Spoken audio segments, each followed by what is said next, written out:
कराची के लांडी export processing zone में factory की छत गिर गई। मलबे से एक शख्स की लाश निकाल ली गई है। जहां भाग शख्स की शनाख्त ज़हूर के नाम से हुई है, जो फैक्ट्री का सिक्योरिटी गार्ड है।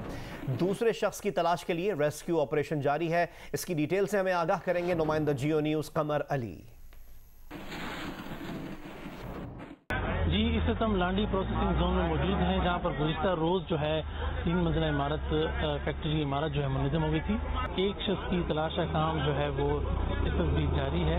फैक्ट्री वर्कर एहसान ताहाल लापता है। यहाँ पर पुलिस, रेंजर्स और दीगर रेस्क्यू के जो एहलकार हैं मलबे तले फंसे हुए नौजवान की तलाश का काम कर रहे हैं। कुछ देर कबल एक ज़हूर नामी शख्स जो है वो मलबे से लाश निकाली गई है, जो कि इस फैक्ट्री में सिक्योरिटी गार्ड था।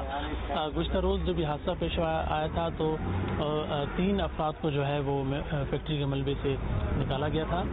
वो तमाम तीनों अफराद की हालत जो है वो खतरे से बाहर है।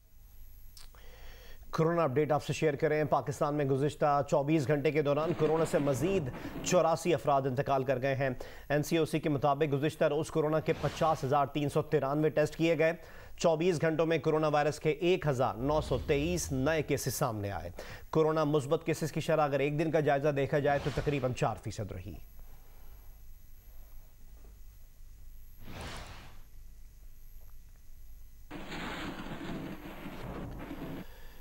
कराची ताजिर एक्शन कमेटी ने सिंध हुकूमत के अहकामात के बरअक्स आज से कारोबार रात 8 बजे तक खोलने का ऐलान कर दिया। हुकूमत सिंध ने कोरोना पाबंदियों के बायस शाम 6 बजे तक कारोबार की इजाजत दे रखी है। इससे मुतालिक आपको एक रिपोर्ट भी दिखाते हैं। गुजरांवाला में मैरिज हॉल में जारी शादी की तकरीब पर पुलिस ने कार्रवाई करते हुए कोरोना SOPs की खिलाफ वर्जी पर दुल्हा समेत 4 अफराद को गिरफ्तार कर लिया। पुलिस ने मैरिज हॉल भी सील कर दिया।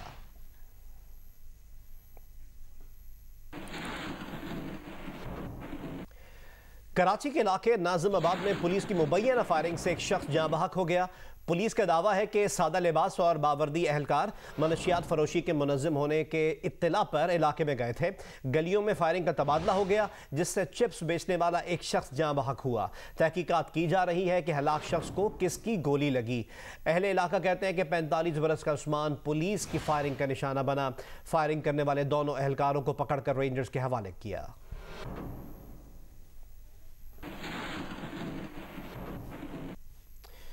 कोयटा में रोज बरोज गर्मी की शिद्दत में इजाफा हो रहा है। ऐसे में बिजली की लोड शेडिंग के दौरानिये में भी इजाफा देखने में आ रहा है। इसकी डिटेल से हमें आगाह करेंगे कोयटा से जियो न्यूज़ के नुमाइंदे शहाब उमर। जी, बलूचिस्तान के बेशतर इलाकों में मौसम गर्म और खुश्क है, जबकि बाज़ इलाकों में शदीद गर्मी की सूरत हाल है। ऐसे में बिजली की एलानिया और गैर एलानिया लोड शेडिंग का सिलसिला भी जारी है। कोयटा में 6 से 7 घंटे योमिया बिजली की जो है लोड शेडिंग है वो की जा रही है, जबकि बेशतर नवाई इलाकों में सूरत हाल ये है कि जो गैर एलानिया लोड शेडिंग उसका सिलसिला भी जारी है। कोयटा के अलावा जो ज़िली हेडक्वार्टर्स हैं, तहसील हेडक्वार्टर्स हैं, वहाँ पर योमिया सिर्फ 12 घंटे बिजली फराम की जा रही है। जिनका जो बिजली से कारोबार मुंसलिक है, उनका जो कारोबार है वो शदीद मुतासर हो रहा है। सार्फिन ने जो मुतालिका हुक्काम है उनसे मुतालबा किया है कि जो गैर एलानिया लोड शेडिंग है उसका खात्मा किया जाए, जबकि जो एलानिया लोड शेडिंग है उसका जो दौरानी है उसमें भी कमी की जाए। जी, हैदराबाद में शदीद गर्मी और हैस्को की जानिब से बदतरीन लोड शेडिंग से शहरियों की मुश्किलात में इजाफा हो गया है। हमें रिपोर्ट करेंगे अली नईम। जी बिल्कुल, शदीद गर्मी के मौसम में बिजली की तवील एलानिया और गैर एलानिया लोड शेडिंग ने हैदराबाद के शहरियों का जीना मुहाल कर दिया है। हैदराबाद के कई इलाकों के अंदर 12 से 14 घंटे तक की बिजली की लोड शेडिंग की जा रही है। इसके साथ ही साथ कई इलाके ऐसे हैं जहां पर ट्रांसफार्मर्स भी ख़राब हैं, जिसकी वजह से लोगों को कई दिन तक बिजली की बंदिश का सामना करना पड़ रहा है। इस शदीद तरीन गर्मी के मौसम में बिजली की तवील बंदिश से शहरी बिलबिला उठे हैं। कई इलाकों के अंदर पीने के पानी का भी बहरान पैदा हो रहा है। शहरी सरापा एहतजाज हैं और उनका यही कहना है कि एक जानिब तो बिजली की तवील बंदिश की जाती है, पूरा दिन बिजली नहीं होती है, रात में भी कई घंटे बिजली नहीं होती है। उसके बावजूद हैस्को की जानिब से ज़ायद बिलिंग की जा रही है, डिटेक्शन लगाए जा रहे हैं, जिसकी वजह से शहरी एक अजाब में मुब्तला हैं।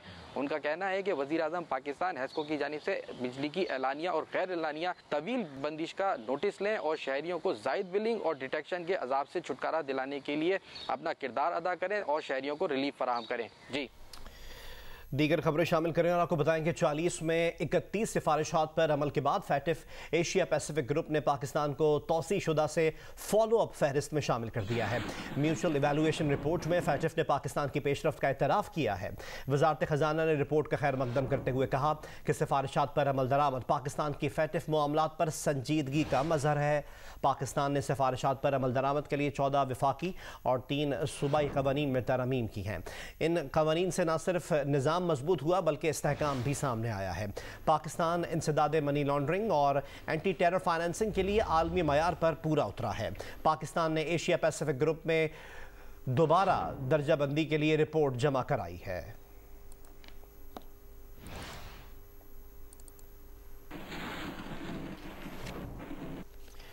माहौलियात के आलमी दिन की मरकजी तकरीब आज कन्वेंशन सेंटर इस्लामाबाद में होगी। वज़ीर आज़म इमरान खान तकरीब के मेहमान खुसूसी होंगे।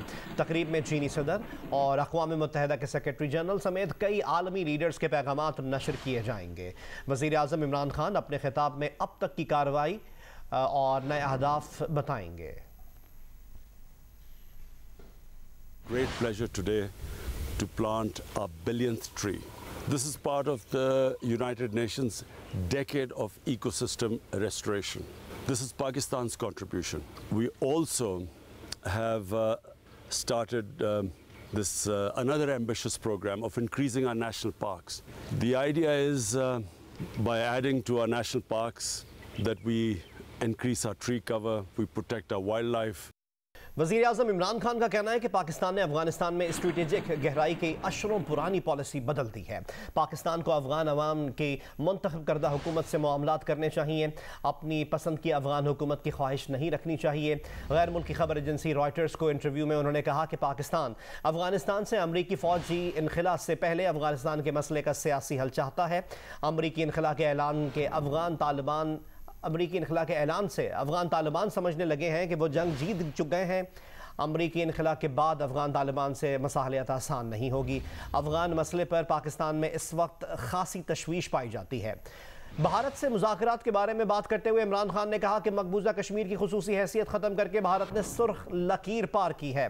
भारत को पाकिस्तान से मुज़ाकरात की बहाली के लिए मकबूजा कश्मीर की खुसूसी हैसियत की जानिब वापस आना होगा। भारत की जानिब से मकबूजा कश्मीर की साबका हैसियत बहाल करने की जानिब रोड मैप मिले तो पाकिस्तान भारत के साथ मुज़ाकरात के लिए तैयार है।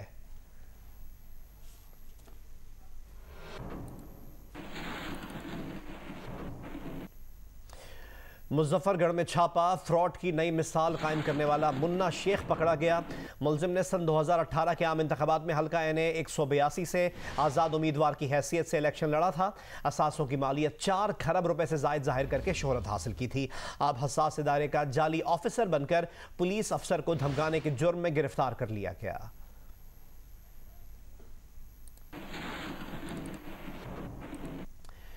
CTD ने सरबरा MQM बहाली कमेटी फारूक सत्तार और PSP रहनुमा अनीस एडवोकेट को आज तलब कर लिया। हुक्काम का कहना है कि दोनों रहनुमाओं को गुज़िश्ता हफ्ते गिरफ्तार दहशतगर्दों से रवाबित के सिलसिले में तलब किया गया है।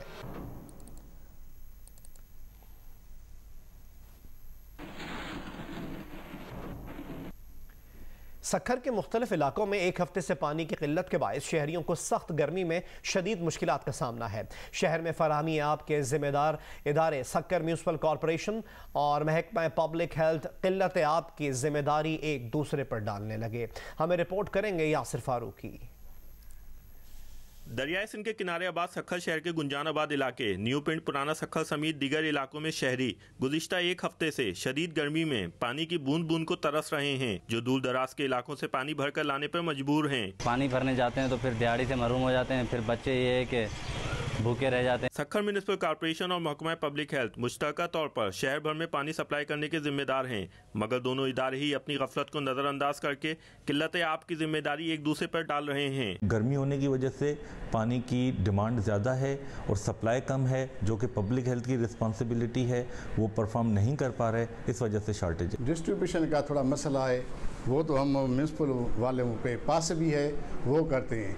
इसके जो रखे हुए हैं ना आदमी, वो मनमानी कर रहे हैं। दोनों इदारों की गफलत का खुमियाजा सक्खर के शहरियों को किल्लत आब की सूरत में भुगतना पड़ रहा है। सक्खर के शहरियों ने मुंतखब नुमाइंदों से अपील की है कि वो नोटिस लेकर इनके इलाकों में पानी की फराहमी को यकीनी बनाएं। सूबे सिंध में पानी का बहरान शिद्दत इख्तियार करता जा रहा है। महकमा आबपाशी के हुक्काम का कहना है कि सिंध को इसके हिस्से से 66% कम पानी मिला है। अगर सूरत हाल ठीक ना हुई तो बालाई सिंध के बेशतर अजला में खरीफ की फसल को बदतरीन नुकसान हो सकता है। मजीद बता रहे हैं गुड्डू बैराज पर मौजूद हमारे नुमाइंदे कामरान रजी।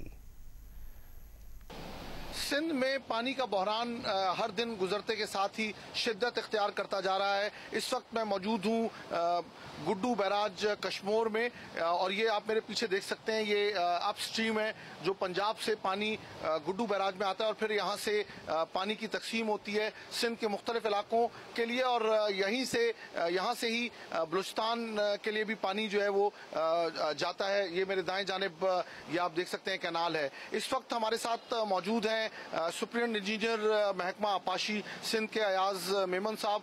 इनसे पूछते हैं कि इस वक्त क्या सूरत हाल है। अभी जो पानी की पोजीशन है हमारे अपर स्ट्रीम में 69,000 और 100 क्यूसिक पानी आ रहा है, जिसमें 4,300 क्यूसिक हम बलूचिस्तान को दे रहे हैं और घोटकी फीडर को 7,000 और 500 7,017 क्यूसिक ये हम दे रहे हैं। हमारे को सिर्फ 7,500 क्यूसिक ऐसे मिल रहा है, जो जबकि वाटर अकॉर्ड 1991 में हमारे गुड्डू बैराज रीजन के 3 कैनालों का पानी है 22,700 क्यूसिक। इसकी माना 66% पानी हमारे रीजन में कम है। तो एवरेज जो हमारे तीनों बैराज की कमांड एरिया है, जिसमें 1,33,00,000 एकड़ हमारी ज़री ज़मीन है, उसमें 47% शॉर्टेज ऑफ वाटर है। इससे तो ये लगता है कि हमारी जो क्रॉप है, खास तौर पर जो चावल की क्रॉप लगनी है, वो तो बुरी तरह मुतासर होगी अगर पानी का ही मसला हल नहीं हुआ। एग्जैक्टली 15-20 दिन में पानी आ गया तो हम थोड़ा लेट क्रॉप्स कर लेंगे। अगर पानी बिल्कुल नहीं आया तो ऐसा समझो गुड्डू बैराज की 29 लाख ज़री ज़मीन, जिसमें लाखों लोगों की इकोनॉमी सफ़र करेगी, तो बड़ी बेरोजगारी होगी। इन्होंने इस खदशे का इजहार किया कि अगर आने वाले दिनों में पानी की सूरत हाल बेहतर नहीं हुई तो सिंध में जो ज़राअत का शोबा है या जो ज़राअत से वाबस्ता लोग हैं, उन्हें शदीद नुकसान होने के खदशात हैं। रहनुमा नून लीग एहसन इकबाल ने वज़ीर आज़म इमरान खान के बयान पर रद्द अमल देते हुए कहा है कि नून लीग सिर्फ अवाम पर एतमाद करती है।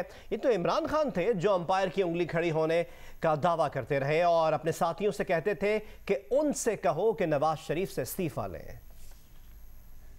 यही मौसूफ जो GHQ की तरफ इशारा करके कहा करते थे कि वो एम्पायर उंगली क्यों नहीं खड़ी कर रहे, फिर अपनी मीटिंग में अपने साथियों को कहते थे उनसे कहो कि नवाज शरीफ से इस्तीफा लें, और इनके साथी कहते थे कि वो कह रहे हैं कि आप उतने बंदे नहीं ला सके जितना आपने वादा किया था। तो ये तर्ज सियासत हमारा नहीं है, हमारा एम्पायर हमारे अवाम है और हम इंशाल्लाह अवाम से मिलकर इनका मुकाबला करेंगे। और अगर इन्होंने जो बात कही है तो फिर उसका सबूत कौम के सामने पेश करें कि किस ऑपोजिशन लीडर ने फौज को कहा है कि इनकी हुकूमत का तख्ता उल्टे। प्रोग्राम आज शाहजेब खानजादा के साथ में राना सनाउल्लाह, सईद गनी और शिबली फराज की दिलचस्प बहस हुई। आइए आपको दिखाते हैं। पार्टी डिसीजन है कि हमारा हदफ जो है वो पीपल्स पार्टी नहीं, हुकूमत या PTI है। जो रायत PMLN को या मियां नवाज शरीफ साहब को मिली है, तो उसमें बिलावल भुट्टो जरदारी साहब का भी जो है वो पूरा जो है वो हाथ है, अमल दखल है। बाकी रायबंद और नवाब शाह का ना सदर होता है ना रायबंद का वज़ीर आज़म होता है। वज़ीर आज़म और सदर जो है वो पाकिस्तान के होते हैं। बिलावल साहब का गिला ये बाहर जाने पे, ज़मानतें मिलने पे, पीपल्स पार्टी को ज़मानतें ना मिलने पे शायद PMLN से नहीं था, हमारे अदालती निज़ाम से था, और उन्होंने तारीख़ी अदालती ज़्यादतियों के हवाले दिए जो पीपल्स पार्टी के साथ होते रहे हैं। मैं फिर उस बहस में नहीं जाना चाहता हूँ। शहबाज शरीफ साहब का केस जिस तरह लगा, जिस तरह उनको भाग जाने की इजाज़त मिल गई, मैं समझता हूँ कि शायद हमारे साथ ऐसा नहीं होता। बिलावल साहब ने ज़रूर ये कहा कि अगर तो बुज़दार साहब की हुकूमत ख़त्म हो सकती थी और कोई ख़त्म नहीं कर रहा, अगर तो इमरान खान की हुकूमत ख़त्म हो सकती थी और कोई नहीं कर रहा, तो सहूलतकार तो वो हुए, हम तो नहीं हुए। वही बेंच और वही जज साहब हैं जिनके बड़े हवाले देती रही है अपोजिशन भी, और किसी वक्त में इमरान खान साहब भी और इनके कज़न मौलाना ताहिरुल कादरी साहब भी, इन्होंने मॉडल टाउन के मतलब जो है वो एक जुडिशल इंक्वायरी की थी। मौलाना फजल रहमान जो इस वक्त सियासी बेरोजगार हैं, पाकिस्तान मुस्लिम लीग नून जो पेंशन पर है, पाकिस्तान पीपल्स पार्टी जो एक्सटेंशन पर है, तो इसलिए इनके तीनों के मुख्तलिफ इंटरेस्ट थे और वो उसको हासिल करने के लिए एक दूसरे को इस्तेमाल कर रहे थे। जब एक्सपोज हो गया एक जो एक्सटेंशन पे है, तो जाहिर है कि जो पेंशन पे और जो बेरोजगार है उन्होंने वावेला मचा दिया।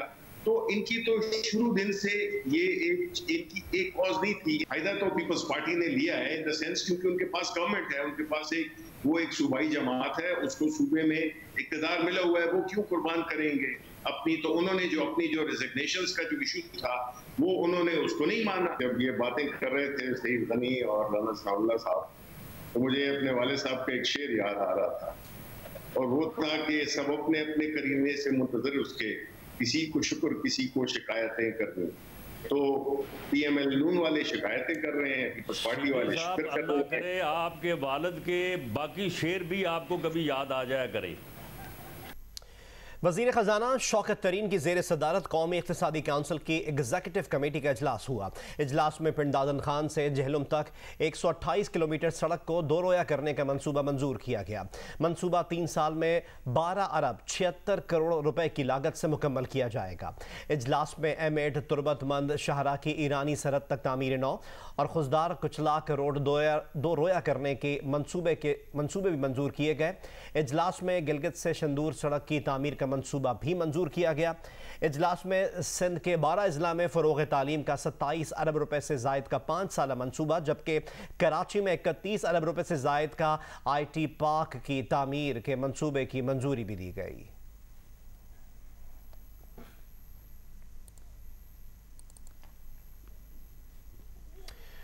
नामवर सहाफ़ियों, मीडिया पर्सनस और एडिटर्स के आलमी नेटवर्क इंटरनेशनल प्रेस इंस्टीट्यूट ने वज़ीर आज़म पाकिस्तान इमरान खान के नाम ख़त लिखकर Pakistan media development authority ordinance 2021 को फौरी वापस लेने का मुतालबा किया है।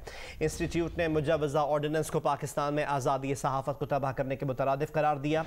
एग्जीक्यूटिव डायरेक्टर बारबरा ट्रॉनफी ने ख़त में लिखा कि मीडिया के मौजूदा क़वानीन को ख़त्म करके एक अम्ब्रेला अथॉरिटी का क़याम पाकिस्तान के जमहूरी उसूलों के खिलाफ होगा। पाकिस्तान ने international convention on civic and political rights पर दस्तखत किए हुए हैं, इसलिए उसे मीडिया को आज़ादी के साथ काम करने देना चाहिए। ये अमर परेशान कुन है कि पाकिस्तान मीडिया डेवलपमेंट अथॉरिटी को नोटिस दिए बगैर किसी भी मीडिया ग्रुप का ऑपरेशन बंद करने, दफातर सील करने और आलात जब्त करने का इख्तियार होगा। ऐसे ड्रैकोनियन कवानीन सहाफ़ियों और मीडिया ऑर्गेनाइजेशन को सेल्फ सेंसरशिप करने पर मजबूर करेंगे। कोरोना केसेस में कमी के बावजूद लाहौर की रिवायती रौनकें मुकम्मल तौर पर बहाल नहीं हो सकी। मजीद जानते हैं नवीन अली से।